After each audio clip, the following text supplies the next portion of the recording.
මේ ප්‍රශ්න 10න් 8කට උත්තර දන්නවා නම් ඔයා නියම මීටරයක් කියලා කියනවට වඩා අපි ඔබට කියන්නම් මේකේ 10 වෙනි ප්‍රශ්නෙට උත්තරේ දන්නවා නම් ඔයාගේ ජීවිතේ බේර ගන්න පුළුවන් කියලා. මොකක්ද ඒ කාරණේ? ඒ ගැන සම්පූර්ණ විස්තරය කියන්න මේ ප්‍රශ්න වලට උත්තර දීගෙන මොලේ ටියුන් කරගෙන එන්න. දීකිරට කවුද සාක්ෂි කියන්නේ? බලලුන් ලවා මොන ඇට බෑවීම කියලාද කියන්නේ? කොස් ඇට. කොස් ගහ ප්‍රසිද්ධ මොන ගහ හැටියටද? බත් ගහ.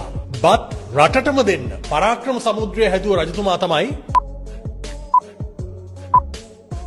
පරාක්‍රම බාහු රජතුමා. පරාක්‍රම බාහු රජතුමා පාලනය කළ ඓතිහාසික රාජධානිය වෙන්නේ පොළොන්නරුව. පොළොන්නරුව වගේ ප්‍රදේශවල අතීතයේ ගම් පිටින් විනාශ කරපු මදුරුවන්ගෙන් බෝ වෙන රෝගයක් තිබුණා. මොකක්ද ඒ? මැලේරියාව ශ්‍රී ලංකාවෙන් සම්පූර්ණයෙන් තුරන් කළා කියලා ලෝක සෞඛ්‍ය සංවිධානයේ නිවේදනය කළ අවුරුද්ද මොකක්ද?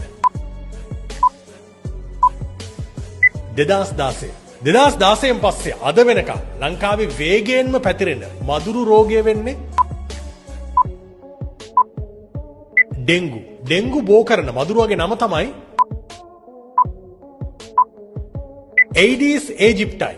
සාමාන්‍ය මදුරුවෝ රෑට සද්ද දාලා ලේවුරා බොනකොට මේ ඩෙන්ගු මදුරුවා දවල් කාලේ ඇවිල්ලා වැඩිපුරම ඔබේ වලලුකර ආශ්‍රිත ප්‍රදේශවලට දෂ්ට කරන්න ඇයි කියලා දන්නවද?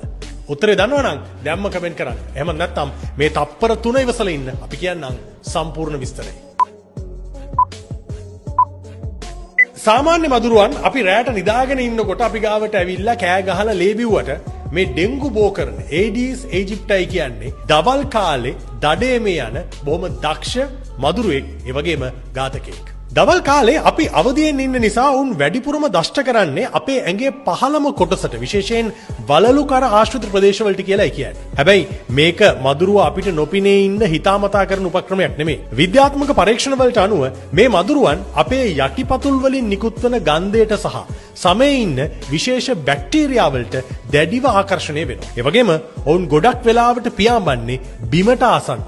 අනෙක ඔබට හිතනවා ඇති මේ මදුරුව දෂ්ට කරනකොට කිසිම ශබ්දයක් නැහැ කියලා. ඔවුන් හරිම නිහඬයි කියලා. හැබැයි ඇත්ත ඒක නෙමෙයි. ඔවුන්ගේ පියාපත් වලිනුත් ශබ්දයක් එනවා. නමුත් ඔවුන් අපේ කනට ගොඩක් දුරින්, ඒ කියන්නේ අපේ කකුල් හරියේ ඉන්න නිසා අපිට ඒ ශබ්දය හරියට ඇහෙන්නේ නැහැ කියලා කියන්නේ. ඒ විතරක් නෙමෙයි, ඔවුන්ගේ කේටේ තියෙන විශේෂ රසායනික ද්‍රව්‍යයක් නිසා දෂ්ට කරන මොහොතේ අපිට වේදනාව දැනෙන්නෙත් නැහැ. ඒක හරියට මදුරුවා පාවිච්චි කරන ස්වභාවික නිර්වින්දනයක් වගේ. මේ සූක්ෂම මදුරුවා දවල් කාලේ හැංගිලා ඉන්න වැඩියෙන්ම කැමති අඳුරු සහ සිසිල තැන්වල. ඒ කියන්නේ මේ මොහොතේත් ඔබ ඉන්න කාර්යාලයේ මේසයට නැත්නම් ගෙදර පුටුව යට මේ ඝාතකයා හැංගිලා ඉන්න පුළුවන්. ඒ නිසා අදම මේ ගැන සැලකිල්ලක් දක්වන්න. දවල් කාලෙට දණහිසෙන් පහළ ආවරණය වන පරිදි ඇඳුම් අදින එක, එහෙම නැත්නම් මදුරු විකර්ෂකයක් පාවිච්චි කරන එක මේකට ඉතා හොඳ විකල්පයක් කියලායි කියන්නේ. මේ දේවල් පාවිච්චි කළාට මදි ඔබේ ගෙවට, ඔබේ කාර්යාලයේ අවට ප්‍රදේශය පිරිසිදුවද තියෙන්නේ කියලා හොඳට හොයලා බලන්න. එහෙම නැතු වුණොත් ඒකේ හානියත් ඔබට සිද්ධ වෙයි. ලෝකෙ කොච්චර දියුණු වුණත්, මිනිස්සු කොච්චර ලොකුයි කියලා කිව්වත් මේ පුංචි මදුරුවෙකුට අපි තාමත් ඇඹරෙනවා. ඒක තමයි මේකේ තියෙන භයානකම.